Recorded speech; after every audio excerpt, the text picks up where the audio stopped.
The word useless cut through the elegant ambiance of La Tao Blue, a restaurant where the clinking of crystal and hushed conversations of power usually formed the only symphony. It was a word delivered with the kind of casual cruelty that only privilege could bestow, as the businessman's elbow slammed into Tiana's serving tray. A scalding eruption of hot coffee painted a dark, expanding stain across her pristine white uniform. His $10,000 watch, a gleaming testament to his own perceived worth, glinted as he flicked droplets from his sleeve with disdain. "Clean this up," he commanded, his gaze already moving past her, as if she were merely an inconvenient obstacle. Tiana stood frozen, the searing liquid seeping through the fabric to her skin, a physical reminder of her place in this opulent world. Then his phone rang.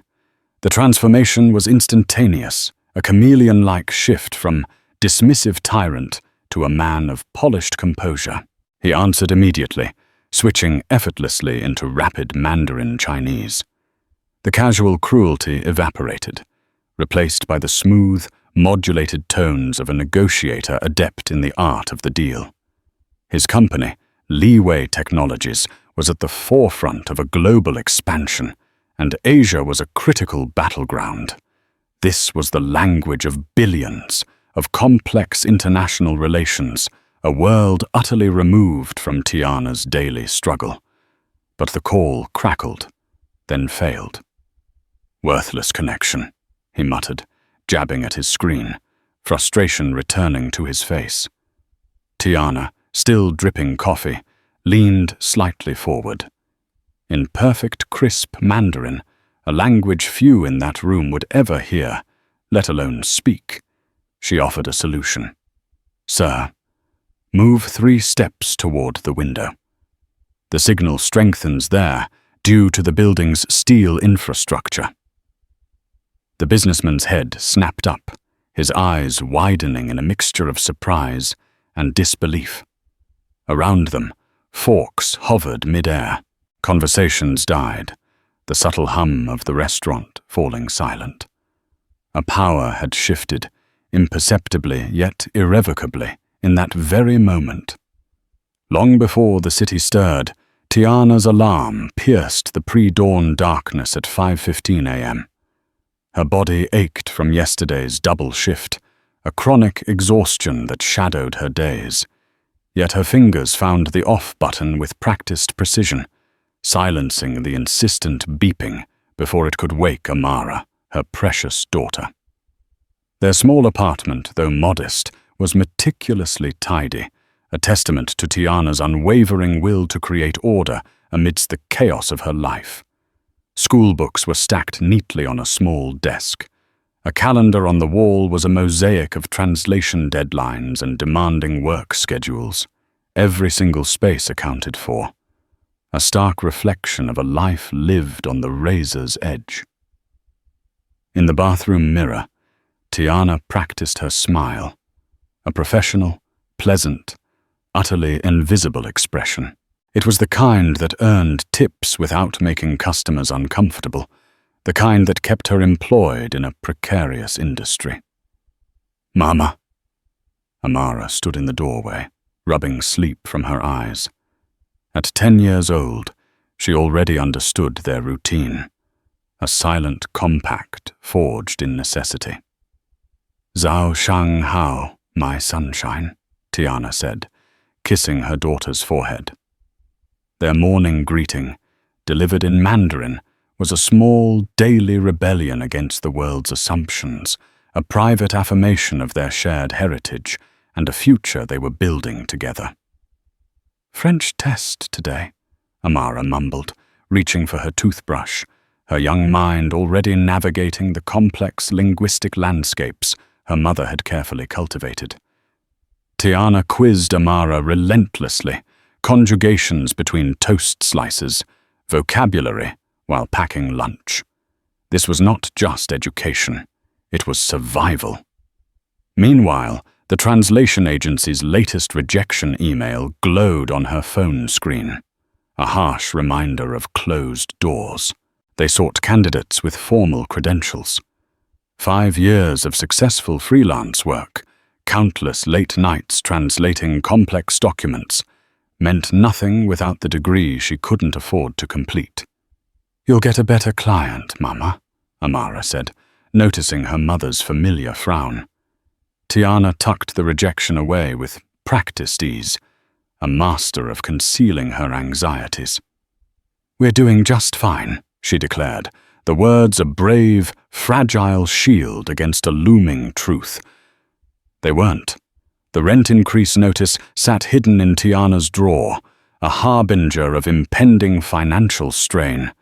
The translation work had dried up to almost nothing, a silent casualty of an increasingly competitive market, and the restaurant's new manager, Blake, had cut her hours, favoring newer, younger servers, a constant unspoken reminder of her aging invisibly in a youth-obsessed industry.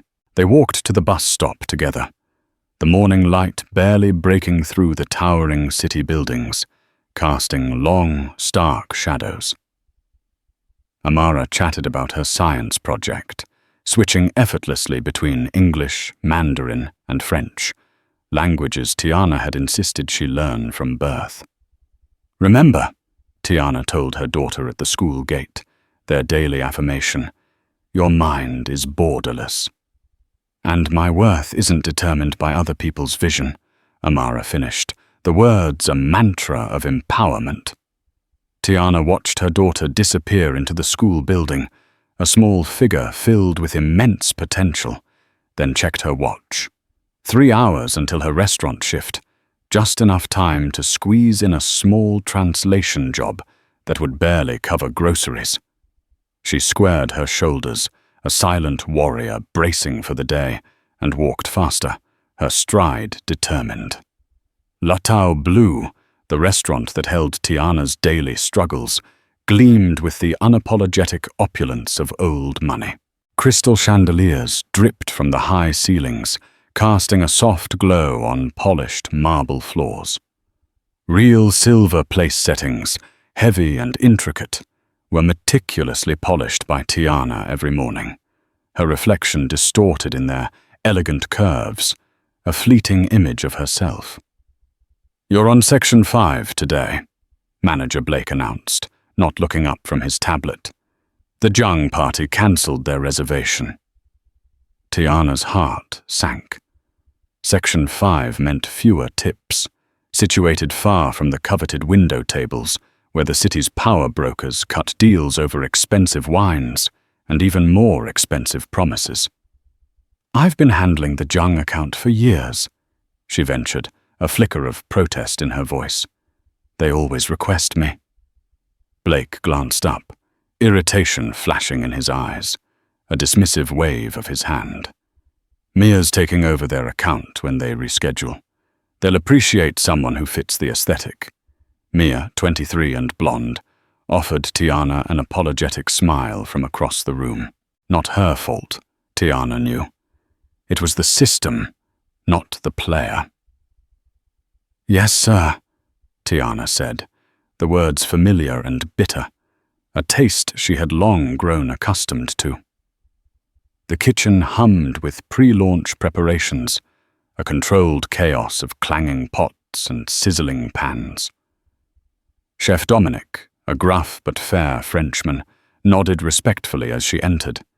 He was the only one who truly valued her, not just for her service, but for her invaluable ability to translate his rapid-fire French instructions to the diverse kitchen staff.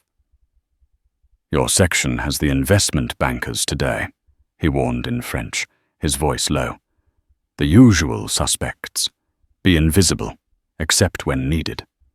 5 years at Latau had taught Tiana the intricate, unspoken hierarchy of fine dining.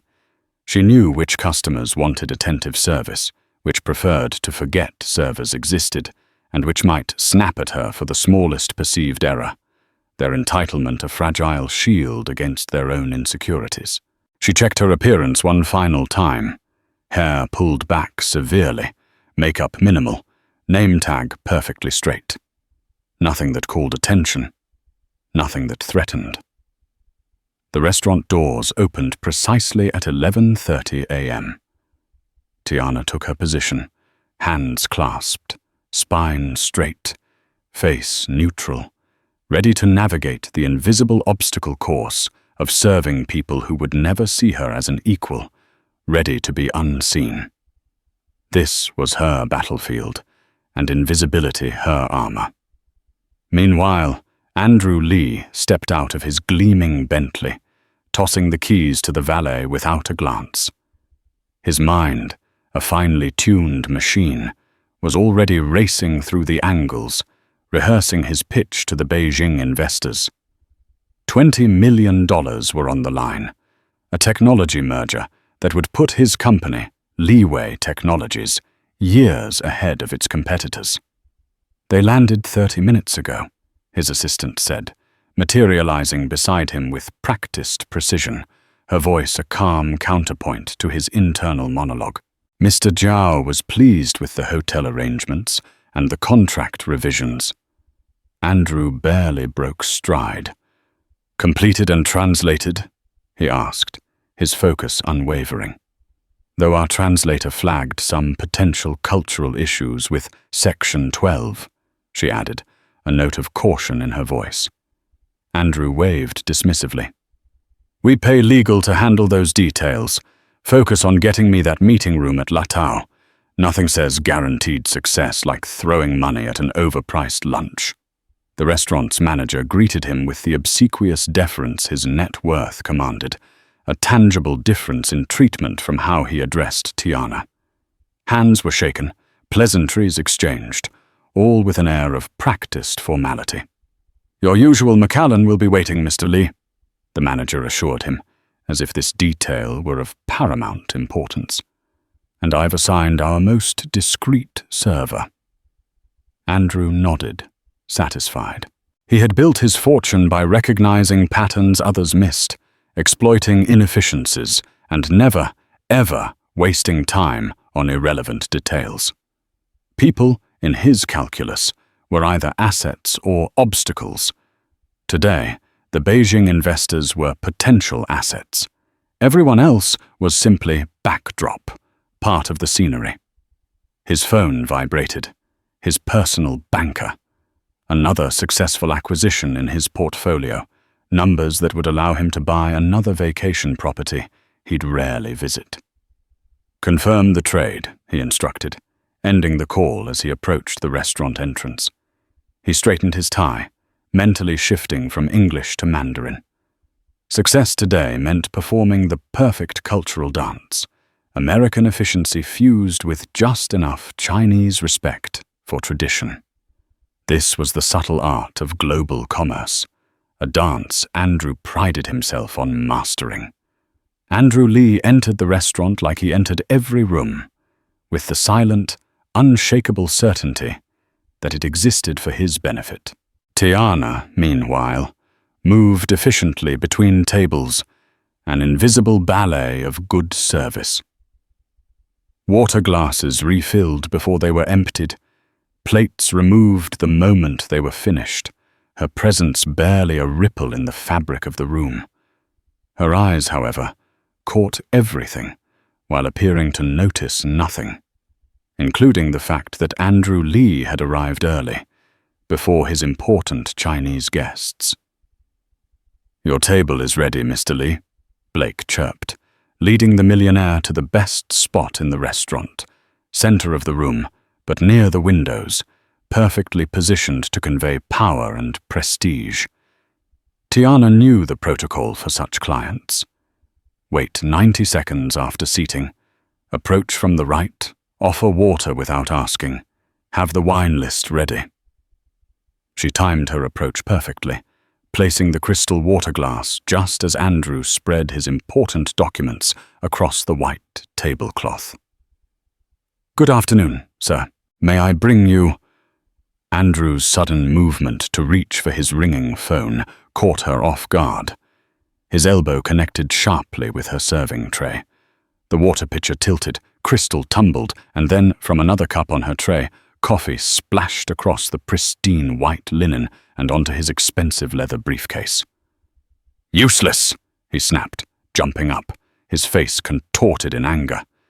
"You spilled it on my briefcase!" Every head in the restaurant turned, conversations dying, eyes drawn to the scene. Tiana felt a familiar heat rush to her face, a wave of humiliation washing over her.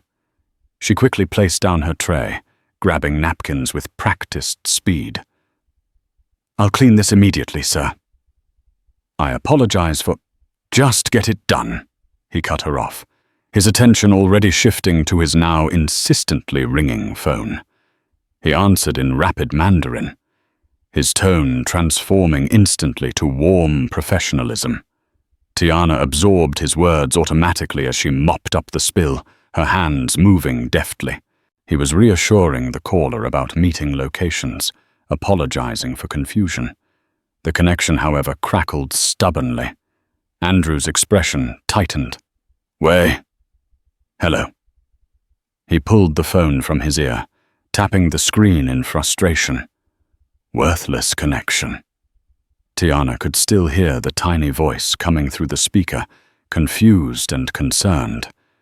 Without thinking, she straightened, her voice clear and precise as she spoke in perfect Mandarin. "Sir, if you move 3 steps toward the window, the signal will improve. The building's steel infrastructure creates a dead zone exactly where you're standing," she added, still in Mandarin. "Your caller is asking about transportation from their hotel."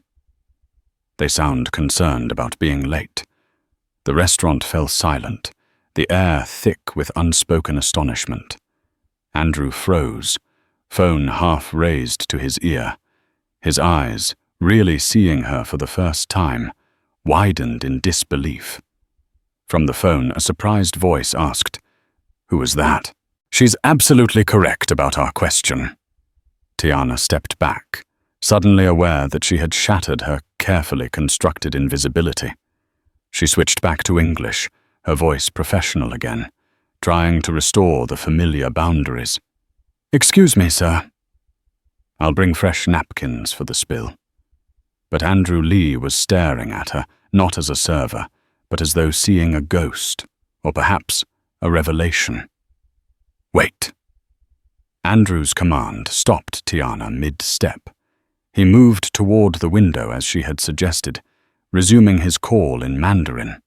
The connection cleared immediately, the clarity evident even from a distance. Andrew's eyes remained fixed on Tiana as he spoke, explaining the situation to his investors, who now sounded intrigued rather than concerned. Through the open phone line, Tiana could clearly hear their questions. "Who was that woman? Is she part of your team?"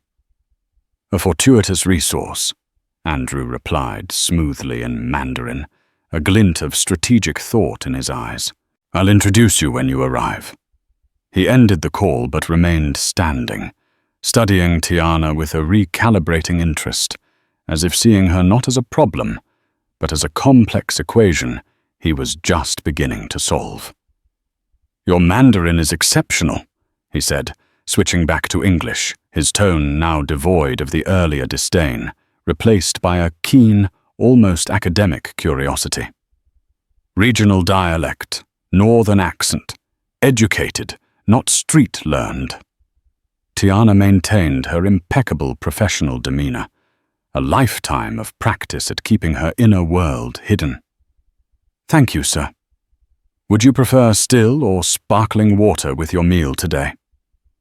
Several nearby diners were openly watching now, their whispers adding to the unusual tension in the air. Blake, the manager, appeared at Tiana's side, nervousness radiating from him in palpable waves. "Mr. Lee, I deeply apologize for this incident. If you'd prefer another server—" "No." Andrew cut him off, his voice firm. "She stays." Blake blinked, confused, then quickly recovered. "Of course, sir. Whatever you prefer." The manager retreated, throwing a warning glance at Tiana, A clear message. Don't make this worse. How many languages do you speak? Andrew asked, returning to his seat, but leaving the documents untouched, his mind clearly on something else entirely. 5 fluently, sir, Tiana answered automatically, reciting the litany she'd honed over years. English, Mandarin, Cantonese, French, and Spanish. I have conversational Japanese as well. A woman at the next table whispered loudly to her companion. Did you hear that? The server. Andrew's gaze hadn't left Tiana's face. A deep, analytical scrutiny. Interesting. Very interesting. A subtle shift had occurred, undeniable and profound. The power dynamics of the room had rearranged, invisible tectonic plates sliding beneath the social surface. Tiana felt it. Andrew sensed it. The restaurant patrons witnessed it, a momentary crack in the rigid social order. I'll return shortly to take your complete order, sir, Tiana said, stepping back into her role, trying desperately to restore the comfortable, predictable boundaries. But as she turned toward the kitchen, she knew something fundamental had changed. For once she had been truly seen. In the bustling kitchen, Chef Dominic raised an eyebrow, a silent question. What happened out there? Blake looks like he swallowed a lemon. Nothing, Tiana replied, reaching for a fresh serving tray, attempting to dismiss the extraordinary encounter as merely a spill. It wasn't nothing, Dominic countered, a knowing glint in his eye. They both knew it. Tiana felt Andrew's eyes following her throughout the meal, a constant, unsettling presence. His Chinese investors had arrived. 3 men in impeccable suits who ordered in English but occasionally slipped into rapid Mandarin when discussing complex technical details. Each time they did, Andrew glanced at Tiana, a silent test, to see if she was listening, if she understood. She maintained her professional distance, revealing nothing. More water, gentlemen, she asked during a pause in their conversation. One investor, a man with shrewd eyes, responded in deliberate Mandarin. Your colleague mentioned you speak our language. Where did you learn? Tiana smiled politely, answering in the same elegant tongue. My mother was a professor who specialized in international education. Languages were mandatory in our home. The men exchanged impressed looks, a quiet acknowledgement of her unexpected pedigree. The meal continued with a new layer of respect in their interactions with her, small nods of acknowledgement when she appeared with new dishes or cleared empty ones. The subtle recognition, usually reserved for fellow elites, was a rare and potent validation. When the investors departed 2 hours later, Andrew remained seated, making notes on his tablet, his mind clearly still engaged in the day's strategic maneuvers. Tiana approached to clear the final glasses. Your party has left, sir. Would you care for anything else? Andrew set down his tablet, his gaze meeting hers directly. How long have you worked here? 5 years, sir. And before that? Tiana hesitated, a lifetime of undervalued work flashing before her eyes. Various service positions and freelance translation work. Freelance. Andrew's eyes narrowed slightly, processing the information. Not with an agency. I work with Blue Horizon translations when they need my specific language combinations, Tiana clarified, but mainly independent contracts. Yet you're serving coffee in a restaurant. The observation stung, a blunt reminder of the chasm between her skills and her station. But Tiana kept her expression neutral, her voice steady. Reliable income is important when you have a child to support.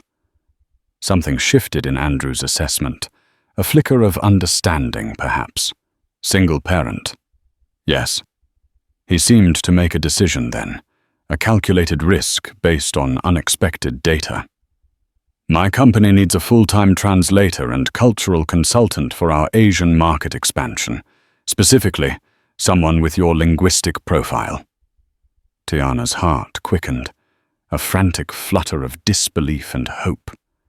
But experience had taught her caution, a lifetime of promises unfulfilled. That's an unexpected offer, Mr. Lee. Not an offer yet. An interview first. He handed her a business card, a thick embossed square of possibility. Tomorrow, 9 a.m. Blake appeared at the table, his smile stretched thin and obsequious. I hope everything was satisfactory, Mr. Lee. Your server is extremely competent, Andrew replied, without looking at the manager, his words a precise, almost surgical, dismissal of Blake's fawning. I'd like my check now. Tiana slipped the card into her pocket, feeling its crisp edges press against her skin like a forgotten key finally found. You're not seriously considering it, Shanice said, wiping down the bar counter after closing, her voice laced with weary skepticism. Rich guy spills coffee, hears you speak Mandarin, suddenly wants to hire you. That's a setup for disappointment. Tiana examined Andrew's business card in the dim light of the emptying restaurant. Heavy stock paper, an embossed logo, Leeway Technologies, CEO. It felt substantial, a tangible link to a world she'd only glimpsed. It's an interview, not a job offer, she said, but her fingers traced the edge of possibility, a silent prayer to a future she barely dared to imagine. Men like that don't see people like us, Shanice continued, her voice heavy with the wisdom of hard experience. They see useful tools until we're not useful anymore. The restaurant was empty now, chairs upturned on tables, an eerie stillness replacing the daytime bustle. Blake emerged from his office, coat already on, a self-satisfied smirk on his face. Tomorrow's schedule is posted, he announced. Tiana, I've moved you to Section 3. The window tables need a more experienced touch. I've worked those tables for 4 years, Tiana said, a quiet protest. Blake's smile didn't reach his eyes, a cold, empty gesture. And we appreciate your service. But with Mia taking over the Jiang account, we're restructuring sections. I heard you speaking Chinese to that businessman, Mia added, appearing from the locker room, her young face bright with genuine admiration. That was amazing. Where did you learn that? Before Tiana could answer, Blake interjected, his voice sharp with irritation. Let's keep our personal histories personal, shall we? This is a workplace, not a networking event. The card in Tiana's pocket felt heavier, the choice more significant, the path forward clearer with each dismissive word. Actually, she said slowly, her voice gaining a quiet strength, I may need tomorrow morning off. I have an interview. Blake's eyebrows rose in genuine surprise.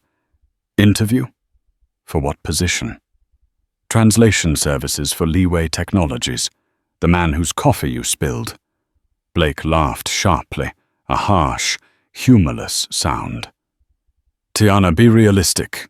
They have Harvard graduates for those positions.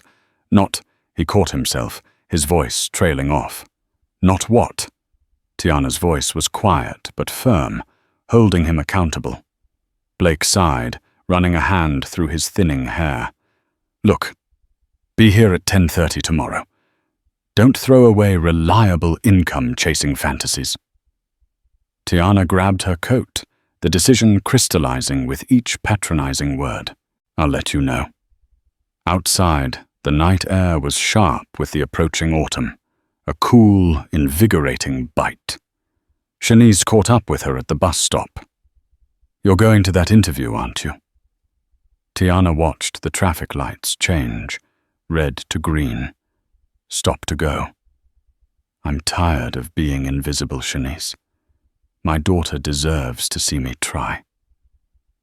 The bus approached, its headlights illuminating possibilities. Tiana had long stopped allowing herself to see, a beacon in the urban night. Leeway Technologies occupied the top 10 floors of a gleaming downtown tower, a monument to corporate ambition and technological prowess. The lobby's marble floors reflected Tiana's image as she approached the security desk, Andrew's business card clutched in her hand. "I have an appointment with Mr. Lee," she said, conscious of her best non-server outfit, a navy blazer and pencil skirt, purchased for translation client meetings that rarely materialized anymore. The security guard scanned a tablet. "Miss Wells, 9th floor, executive suite." The elevator ascended silently, a smooth, swift ascent that felt like a journey to another world. Tiana rehearsed potential questions, prepared responses, her heart hammering against her ribs, a drumbeat of hope and trepidation. The doors opened to reveal a minimalist reception area, sleek and efficient, where a poised woman looked up from her desk. "Miss Wells, Mr. Lee is waiting." Andrew stood when she entered his office, a gesture of respect she hadn't expected. He gestured to a chair opposite his desk. "Thank you for coming," he said, studying her with the same analytical gaze he had used in the restaurant, a gaze that now held a hint of curiosity rather than dismissal. "Your resume is interesting, self-taught in 3 languages." Tiana placed her modest portfolio on the desk, a collection of hard-earned expertise. "Self-directed, not self-taught. My mother was a linguist. I grew up in a multilingual household and continued my studies independently. Yet no university degree." It was a statement, not a question, a subtle probe into her perceived shortcomings. 2 years at City College, before my mother's illness, required me to work full-time.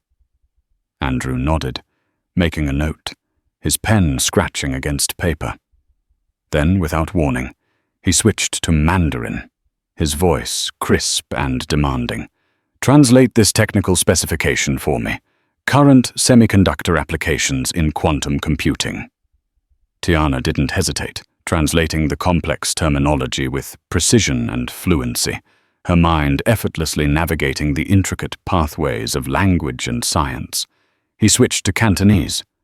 "Now explain the cultural implications of gift-giving in Hong Kong business contexts."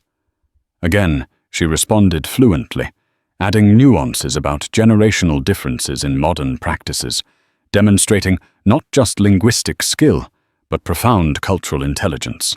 For 20 minutes, he tested her across languages and subject matters, financial terms in Spanish, diplomatic phrasing in French, cultural faux pas to avoid with Japanese partners. Finally, he returned to English, his expression unreadable. "Impressive. Your technical vocabulary exceeds most agreed translators I've hired."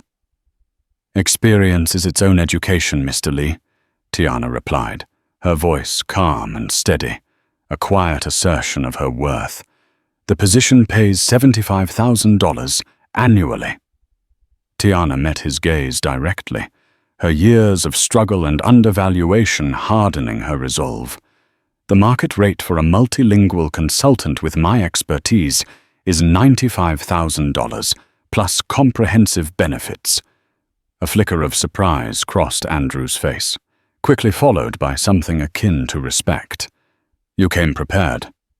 "I value my skills appropriately, Mr. Lee." Andrew leaned back, reassessing, as perhaps I should have from the beginning. The city skyline stretched beyond the vast windows of his office, a landscape of towering ambition and boundless possibility, a world Tiana had almost stopped believing she could access. "When would you be available to start?" Andrew asked, the words a thunderclap of validation. "You're crazy if you don't take it." Shanice's voice, brimming with excitement, came through the phone as Tiana paced her apartment, the words a lifeline in her moment of indecision. $95,000, full benefits. That's life-changing money. Amara sat at the kitchen table, her homework spread before her, pretending not to listen, but catching every word. Her small ears attuned to the seismic shift in their lives. "It feels too sudden," Tiana said, the enormity of the change a dizzying prospect. "What if it doesn't work out?" "The restaurant job is reliable. The schedule works with Amara's school.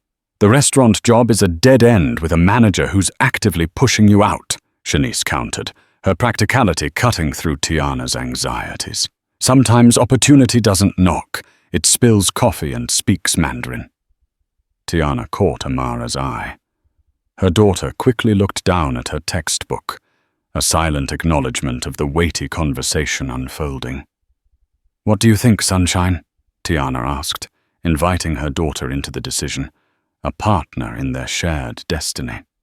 Amara considered carefully, her young brow furrowed in thought.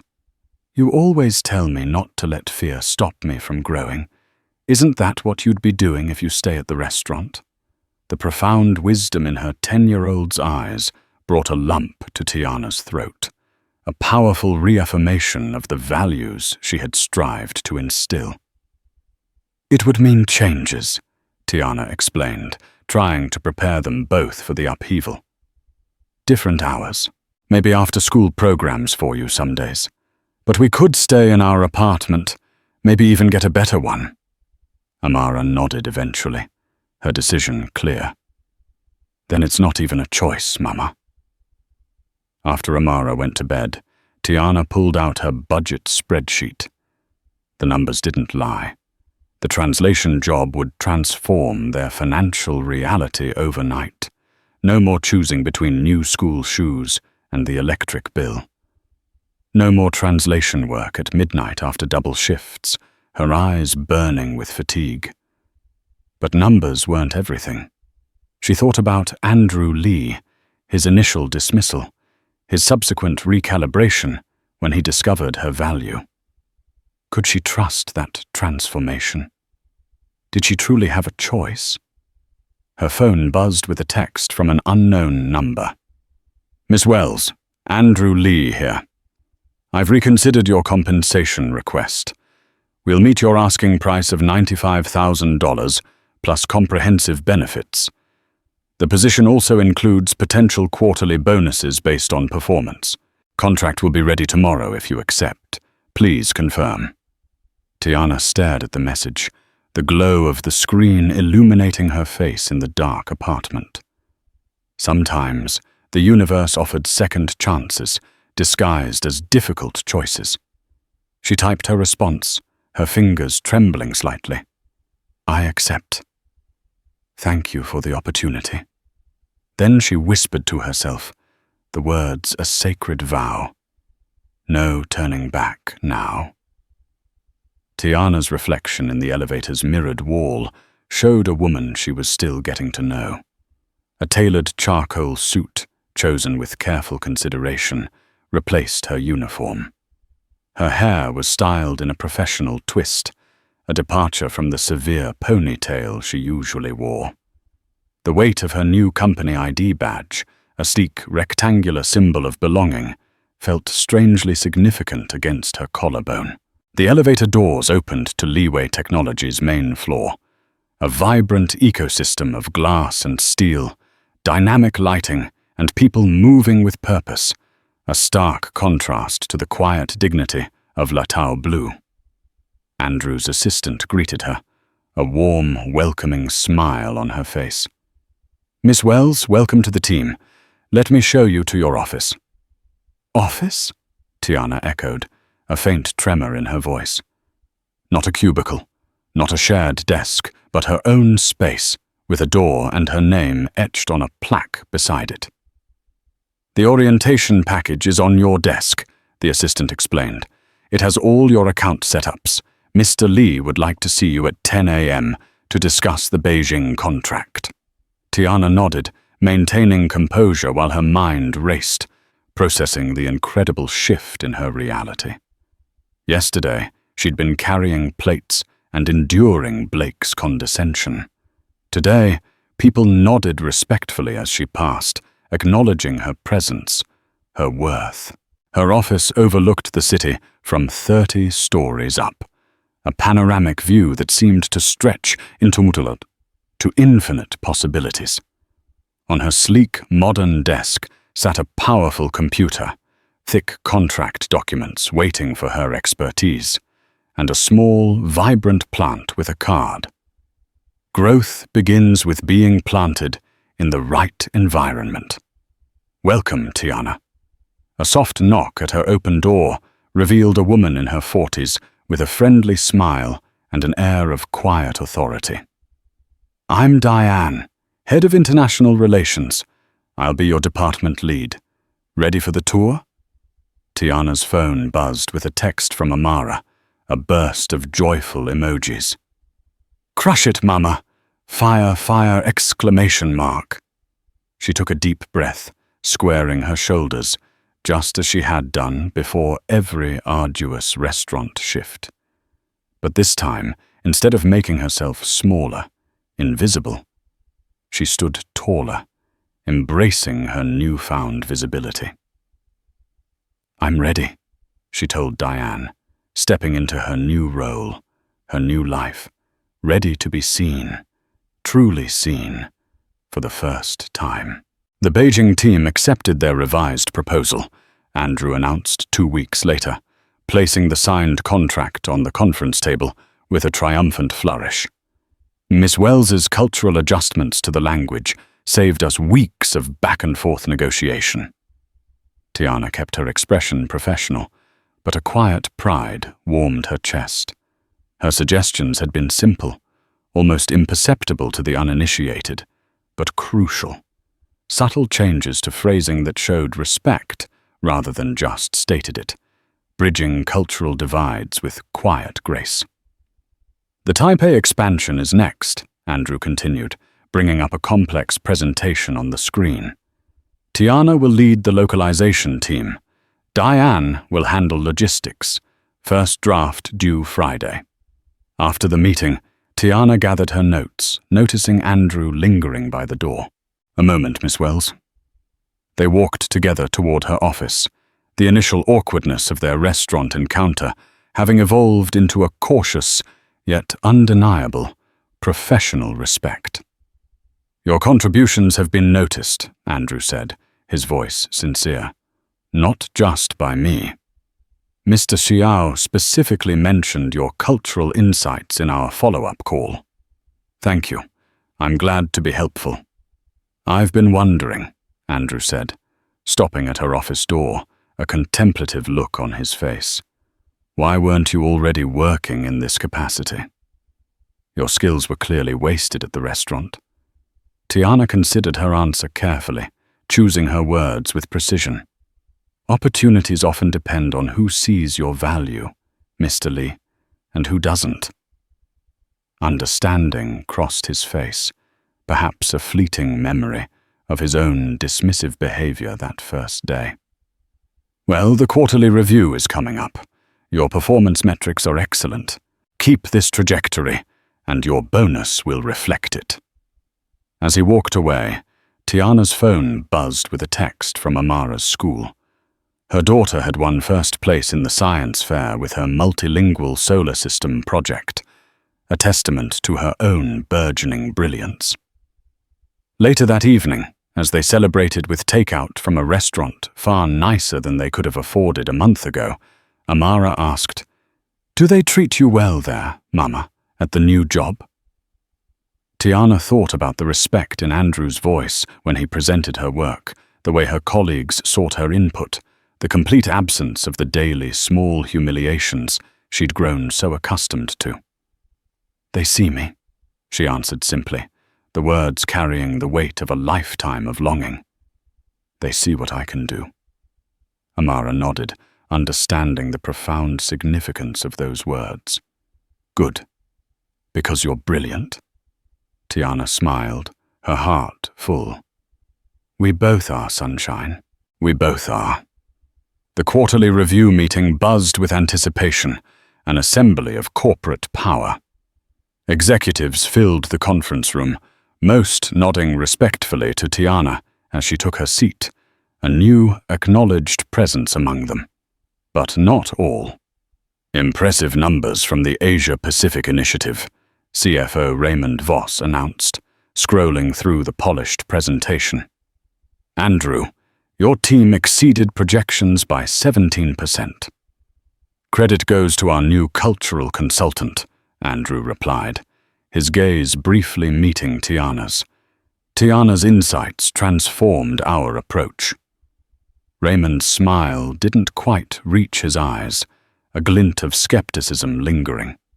Quite the Cinderella story, from serving coffee to corporate strategy in under a month. The room temperature seemed to drop a few degrees. Tiana maintained her composed expression, but she felt the barb's insidious intention, the subtle insinuation that her presence was more a diversity quota fulfillment than a genuine asset. Results speak for themselves, Andrew said firmly, cutting through the unspoken judgment. Indeed, Raymond continued, undeterred, though I wonder if we're over-attributing success. Our company survived decades without a diversity consultant. The deliberate mischaracterization of Tiana's role hung in the air, a thinly veiled attack on her legitimacy. Diane, Tiana's department lead, jumped in, her voice sharp with defense. Tiana's role is specialized language and cultural translation for technical content, not diversity training, Raymond. Of course, Raymond nodded insincerely, his dismissal palpable. I simply wonder about qualification pathways. Most of our team comes through traditional channels, top universities, industry experience. I have 9 years of translation experience, Tiana stated calmly, her voice quiet but firm, refusing to be erased. In a restaurant, came a muttered aside from down the table. Victor Chen, the head of product development, his face a mask of condescension. Andrew frowned, sensing the escalating tension. Let's focus on results, not backgrounds. But the dynamic had shifted, a familiar pattern emerging. Success threatening established hierarchies. Different setting, same resistance. After the meeting, Diane caught up with her in the hallway, a hand on her arm. Don't let them get to you, she said quietly.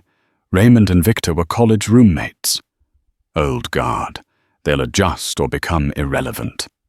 I'm used to proving myself, Tiana replied, a hint of steel in her voice. Back in her office, an email arrived from Victor, its tone dripping with thinly veiled challenge. Please review attached technical specifications before tomorrow's Japanese client call. Expecting your cultural insights given your unique background. The condescension was clear, but so was the gauntlet he had thrown. The documents were highly technical, filled with specialized terminology most translators would struggle with. Tiana straightened her shoulders, the same way she had when facing difficult customers or dismissive managers. She opened the document and began working, her fingers flying across the keyboard, her mind a finely tuned instrument of linguistic and cultural precision. When she sent her annotated version back 3 hours later, her email contained just one line. Corrections and cultural contexts attached. Let me know if you need clarification on any points. Expertise, she knew, was its own undeniable defense. We have a situation. Andrew strode into Tiana's office without knocking, his face etched with urgency. The Osaka deal is falling apart. Tiana looked up from her screen, a cold dread beginning to spread through her. What happened?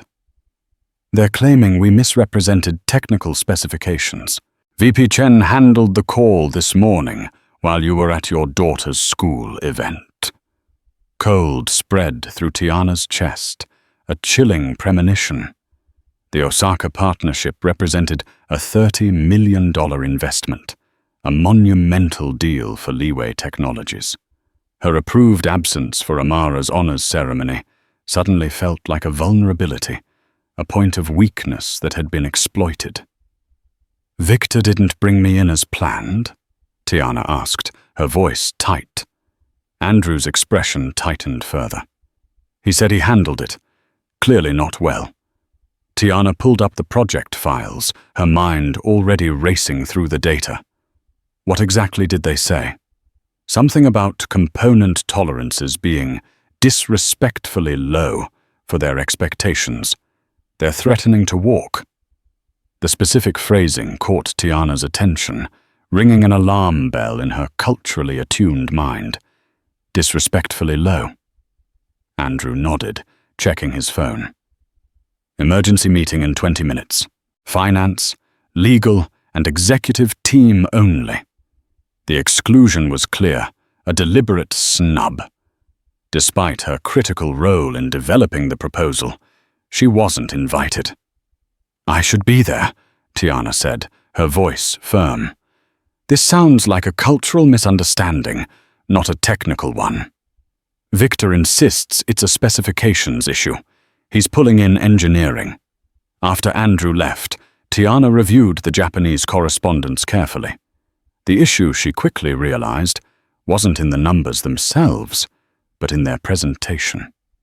In Japanese business culture, offering minimum specifications first was often considered disrespectful, implying you thought the partner would accept less than excellence, less than their true worth. She drafted a quick, incisive analysis and sent it to Andrew, then waited for a response that didn't come. Through her office glass, she could see executives rushing toward the conference room. Raymond, Victor, the finance leads, the legal team. Diane caught her eye briefly with an apologetic glance, but continued past, bound by protocol. Tiana's phone buzzed with a text from Amara. "Thanks for coming today, Mama. My teacher said my project was the best." Pride mixed with a rising tide of anxiety as Tiana stared at the message. Her new life felt suddenly precarious, the old pattern emerging. Success followed by exclusion, visibility followed by erasure. Her office phone rang. Andrew's assistant, her voice tight with urgency. "The Tokyo team is calling back in 15 minutes. They're requesting their original contact." "Me?" Tiana asked, her voice barely a whisper. "Yes. Mr. Lee asks if you can join the conference room immediately." Decision time. Tiana stood outside the conference room, hearing raised voices through the closed door. "We can't restructure the entire proposal in 15 minutes, Victor's voice, strained with panic. "Then prepare for a $30 million write-down," Raymond replied, his tone grim. Tiana thought of Amara's proud face that morning, showing off her science project, her limitless potential. She thought of the new apartment they'd just signed a lease for, the tuition savings account she'd finally opened, a tangible future taking shape. She thought of Blake's dismissive tone at the restaurant, of customers who never looked her in the eye, of all the moments she'd made herself smaller to fit other people's narrow expectations. Her hand rested on the door handle, cold and solid. Push or retreat. Amara's voice echoed in her mind, a clear, insistent whisper. "You always tell me not to let fear stop me from growing." Tiana opened the door. The conversation halted abruptly, every head turning, eyes wide with surprise. Andrew looked surprised but visibly relieved. Victor's expression darkened, a stormy mixture of resentment and disbelief. "Miss Wells, this is a closed meeting," Raymond said, his voice laced with indignation. Tiana stood her ground, her spine straight, her resolve unbending. "I know why the Osaka team is upset, and it's not about specifications." Victor scoffed, a dismissive wave of his hand. "I've been handling Asian markets for a decade." "Then you should know that in Japanese business culture, leading with minimum viable specifications is considered disrespectful, Tiana interrupted, her voice steady and clear. It suggests you believe they would accept mediocrity. The room fell silent, absorbing the weight of her words. They're not rejecting our technology, she continued, looking directly at Andrew. They're rejecting how it was presented. We need to reframe the conversation around optimal performance targets, not minimum requirements. Andrew studied her face, a new respect dawning in his eyes. You're certain? I am, and I should lead the call. They specifically requested their original contact. Victor stood, his face flushed with anger. This is absurd. We can't let a waitress handle a $30 million negotiation. The slur hung in the air, a toxic cloud of prejudice. Tiana felt a familiar heat rise in her face, but she kept her voice steady, unwavering. I was a waitress, Mr. Chen. One who speaks 5 languages and understands cultural nuances you've clearly missed. The question isn't whether my previous job disqualifies me. It's whether your prejudice is worth $30 million. The conference phone rang, cutting through the tension like a knife. Tokyo was calling. Andrew reached for the speaker button, then looked at Tiana, a silent gesture of trust. Your call. She moved to the head of the table, straightening her shoulders, ready to command the room, ready to save the deal. Moshi moshi, she began, her Japanese warm and impeccably respectful, a tone that immediately conveyed sincerity. Thank you for your patience. The executives watched in silence, a captive audience, as Tiana guided the conversation with Osaka Technologies. She bowed slightly toward the screen, though the call was audio only, a physical manifestation of respect that subtly influenced her tone, imbuing her words with genuine deference. We deeply value your attention to excellence, she said in Japanese, her voice a calm balm. Your concern about our specifications reveals your commitment to quality, which we share. She smoothly transitioned to the real issue, sidestepping Victor's misstep with practiced grace. Our documentation emphasized minimum requirements for transparency, but our design targets exceed industry standards by 40%. Allow me to share our optimal performance framework instead. Andrew slid the revised numbers toward her. Tiana glanced at them, then continued without missing a beat, her expertise shining through. The quantum processing architecture achieves stability at levels designed specifically for integration with your Hikari system. We would never offer anything less than excellence to a partner of your caliber. The tension in the Japanese executives' voices gradually eased, their initial skepticism replaced by a growing sense of relief and collaboration. Questions shifted from confrontational to genuinely inquisitive. When they requested specific cultural accommodations for the Tokyo rollout, Tiana didn't hesitate. We've already incorporated traditional launch protocols into our timeline, including the proper seasonal considerations for a spring announcement. This detail, which hadn't been in any official documentation, clearly impressed the Osaka team, a subtle but powerful demonstration of foresight and respect.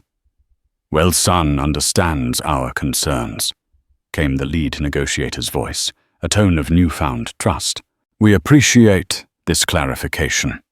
By the call's end, not only had the crisis been averted, but the Japanese team had requested an accelerated timeline, a clear sign of reinforced trust and partnership. As Tiana ended the call, the conference room remained silent, the weight of her success settling over them all. Victor stared at the table, his face devoid of its usual arrogance. Raymond looked thoughtful, processing the undeniable evidence of Tiana's extraordinary contribution. Andrew's expression shifted from palpable relief to something deeper, something like genuine respect and profound admiration. "That," he said finally, breaking the silence, his voice low and impactful, "is why backgrounds and degrees matter less than actual expertise." Diane smiled openly, her pride in Tiana evident, and why listening to the right voices is good business. Tiana gathered her notes calmly, though her heart raced with a quiet, powerful vindication. "Shall I draft the revised timeline for approval?" she asked, her voice steady, already moving forward. The next 3 days blurred into an intense push to revise the Osaka partnership documents. Tiana moved seamlessly between her sleek new office and the conference room, translating highly technical specifications into culturally resonant language, checking intricate details with the engineers, refining sensitive protocols. At midnight on the 3rd day, she sat alone in the empty office, reviewing the final draft, the city lights glittering below, a vast constellation of human ambition. Her phone buzzed with a text from Shanice, who was watching Amara. "She's asleep. Said to tell you ganbate before she crashed." Shanice added a puzzled emoji. "That means good luck, right?" Tiana smiled tiredly. "It means do your best in Japanese. Tell her I am." The office door opened softly. Andrew entered, carrying 2 cups of coffee, a simple, yet significant gesture he wouldn't have considered a month ago. "I thought you might need this," he said, placing one beside her. "The Tokyo team wants a final call at 1 a.m. our time." Tiana accepted the coffee, the warmth a comforting presence in her hands. "We're ready," she assured him, her fatigue battling her determination. The revisions addressed their concerns while maintaining our interests. "I've been reviewing your notes," Andrew said, taking a seat, an unusual intimacy in the late-night quiet. "The cultural context document you created, it's remarkably comprehensive. Understanding people's values is as important as understanding their words," Tiana replied, a profound insight distilled from years of observation and empathetic connection. At exactly 1 a.m., the call connected. Tiana led the conversation, guiding both teams through potential sticking points with practiced ease and diplomatic finesse. When the Osaka CEO himself joined unexpectedly, she seamlessly shifted her language to accommodate his more traditional preferences without missing a beat, a masterful display of adaptability. By 2:30 a.m., they had agreement on all points, the deal saved and strengthened. "Congratulations," Andrew said as they left the building together, the night air cool and crisp. "You just saved a partnership worth more than most people will earn in a lifetime." Tiana nodded, too exhausted for false modesty. "We did good work tonight." "You did extraordinary work," Andrew corrected gently, a rare warmth in his voice. "There's a difference." Morning sunlight streamed through Tiana's office windows when Andrew knocked on her door frame the next day. "The Osaka contracts are signed," he announced, a note of triumph in his voice. "The legal team said it's the smoothest international agreement they've processed in years." Tiana looked up from her computer, where she'd been reviewing the Shanghai project. "That's excellent news."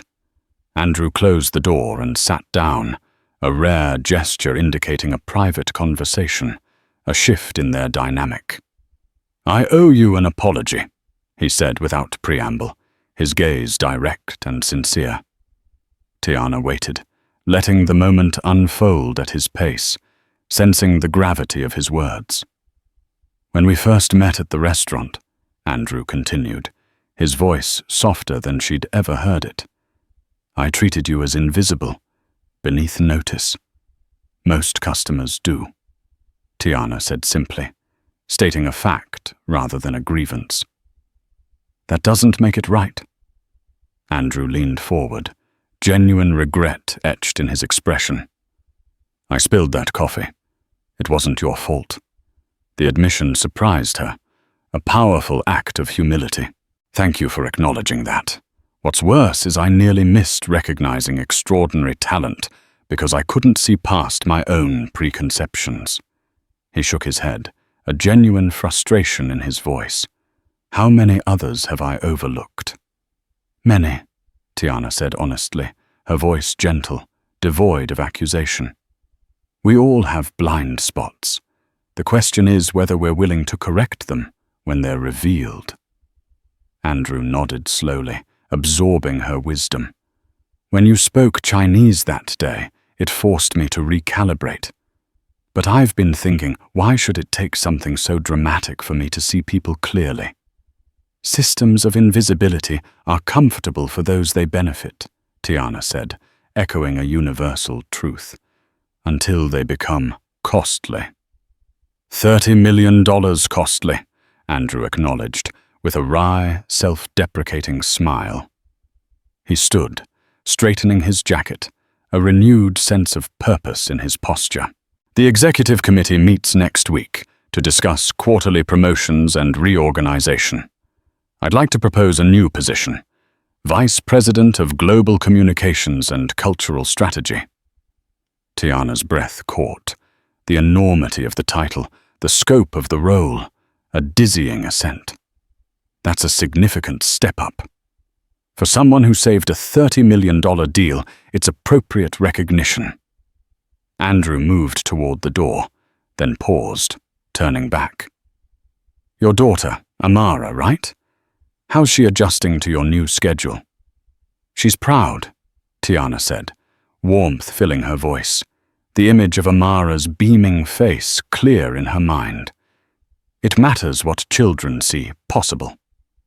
Andrew nodded, a shared understanding passing between them. Indeed it does. My father was a janitor at the university, where I eventually got my MBA. He never lived to see it, but his invisibility taught me to be visible. He smiled slightly, a hint of vulnerability. At least I thought it did. The shared vulnerability lingered in the air between them. Not quite friendship, but a bridge built on newfound mutual respect, a recognition of their shared humanity. The quarterly all-hands meeting filled the company auditorium, a sea of eager faces. Tiana sat with Diane's team, conscious of glances and whispers. Word of the Osaka rescue had spread throughout the company, a legend born from crisis. Andrew took the stage, moving through standard updates. Financial results, project milestones, upcoming initiatives. Then he paused, scanning the attentive audience, his gaze holding a new depth. Before we conclude, I want to highlight an extraordinary contribution that exemplifies the talent we seek to nurture at Leeway Technologies. The screen behind him changed, displaying the Osaka partnership details. 3 weeks ago, this $30 million partnership was on the verge of collapse. Cultural misunderstandings threatened a year of technical development. He gestured toward Tiana's section, a powerful public acknowledgement. Tiana Wells identified the problem, stepped in during a critical moment, and not only saved the deal, but strengthened our position. Applause rippled through the room, a genuine, heartfelt ovation. Tiana maintained her composure, though her heart raced with a quiet triumph. This incident revealed something important, Andrew continued, his voice ringing with conviction. Talent exists in unexpected places when we're willing to see it. Miss Wells joined us just 6 weeks ago from a very different professional background, yet her expertise has already transformed our Asian market strategy. Victor shifted uncomfortably in his front row seat, his earlier prejudices exposed and undermined. Today, I'm pleased to announce the creation of a new executive position, Vice President of Global Communications and Cultural Strategy. Murmurs spread through the audience, a ripple of excitement and surprise. This role will ensure cultural intelligence informs every level of our international business, and I can think of no better person to inaugurate this position than the woman who demonstrated its value so effectively. Andrew looked directly at Tiana, his eyes alight with admiration. "Miss Wells, would you join me on stage?" The applause grew to a deafening roar as Tiana made her way forward, conscious of her measured steps, her straight posture, her professional smile that now revealed just enough genuine emotion. Standing beside Andrew, facing hundreds of colleagues, she thought of all the times she'd been invisible, all the rooms where her voice had gone unheard, all the talent that had remained unseen. "Thank you for this recognition," she said, her voice steady and clear, carrying across the vast auditorium. "I'm honored to accept this role and the immense responsibility it represents." As the applause continued, she caught Diane's encouraging smile, Raymond's thoughtful nod, and even Victor's reluctant acknowledgement. For perhaps the first time in her professional life, Tiana Wells was not just seen. She was celebrated, her brilliance illuminating the path for others. "Did you see this?" Shanice thrust her phone toward Blake as they set up the restaurant for the lunch rush, her face alight with triumphant glee. The local business journal's headline glowed on the screen. "Leeway Technologies appoints former server as new VP after $1 million deal save." Blake squinted at the image of Tiana in a professional headshot, looking confident and authoritative, utterly transformed. "That can't be right." "Oh, it's right," Shanice said, satisfaction evident in every syllable. "Our girl is an executive now, oversees their entire international communication strategy." The article detailed Tiana's linguistic expertise and her critical role in saving the Osaka partnership, specifically mentioning her discovery at Latau Blue. Other servers gathered around, reading over Shanice's shoulder, a mix of awe and inspiration on their faces. "Damn," whispered Miguel, who'd worked alongside Tiana for years. "She always helped me with Spanish translations for special orders. Never realized she knew 5 languages." Blake retreated to his office without comment, the implications clear on his face. A talent he had systematically undervalued and dismissed was now being celebrated publicly and directly connected to his restaurant's failure to recognize her worth. Across town, in the maintenance department of Leeway Technologies, Luis Morales read the same article during his lunch break. A Mexican immigrant with an engineering degree that wasn't recognized in the US, he had spent 7 years diligently keeping the building's complex systems running while his technical knowledge remained largely untapped. "Hey," his colleague said, noticing the article. "Isn't that the VP who always says good morning to you in Spanish?" Luis nodded slowly, something shifting in his perspective, a spark of hope igniting within him. Yes, it is." At the end of the day, he stopped by HR to inquire about the company's educational assistance program, inspired by Tiana's visible success. In Andrew's office, the board chair finished reviewing the quarterly numbers. "The Osaka deal saved our fiscal year, and this new VP position, bold move, but the market likes it. Our inclusion metrics just got a boost too." Andrew gazed out the window, his expression thoughtful. "It's not about metrics. It's about recognizing that talent doesn't always come in expected packages." "Speaking of which," the chair continued, a hint of curiosity in his voice, "that janitor you mentioned, Luis, his manager says he submitted an application for the engineering development program, claims he can improve our cooling system efficiency by 20%. Andrew turned from the window, his interest piqued. "Is that so?" "Set up a meeting." At Latau Blue, Shanice served a young woman, who noticed her watching the business news on the bar television, Tiana's feature playing prominently. "That story is amazing," the customer said, gesturing to the screen.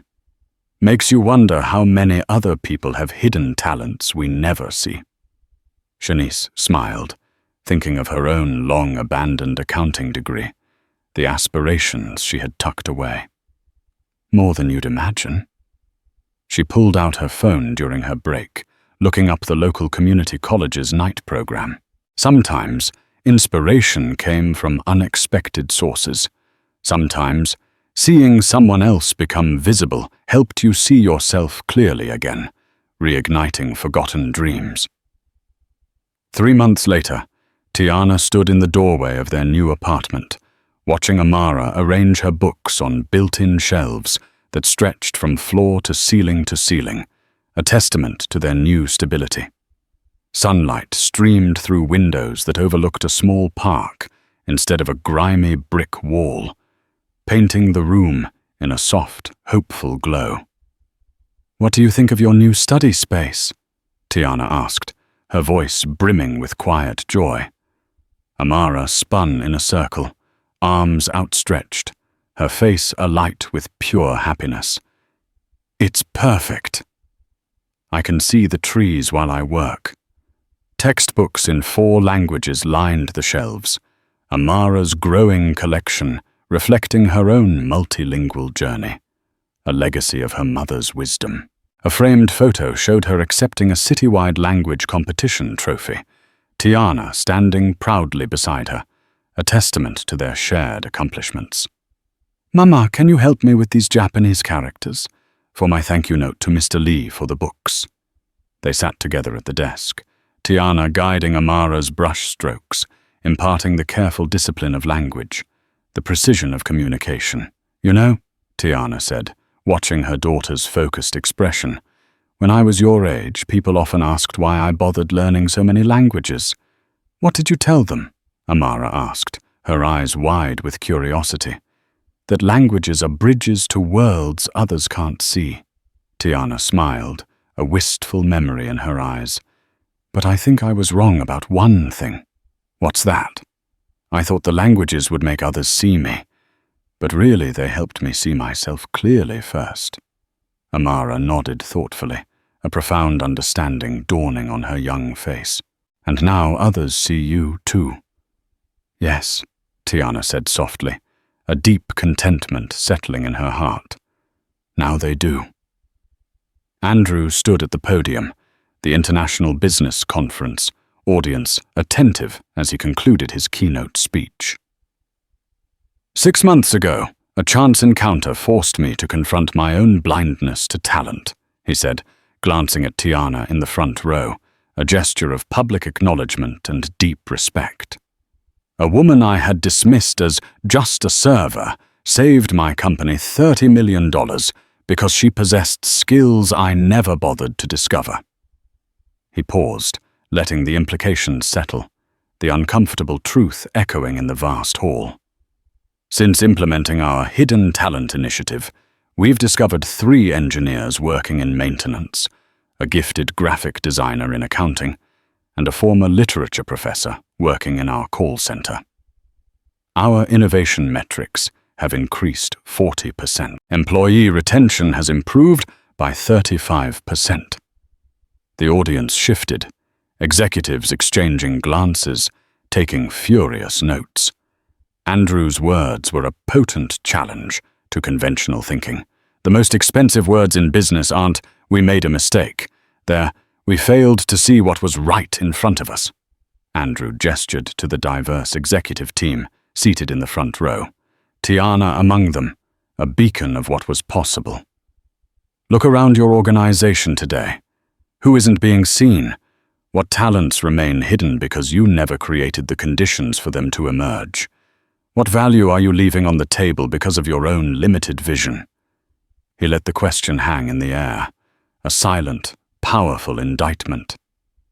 The competitive edge of the future belongs to those who see the unseen. The question is, will that be you?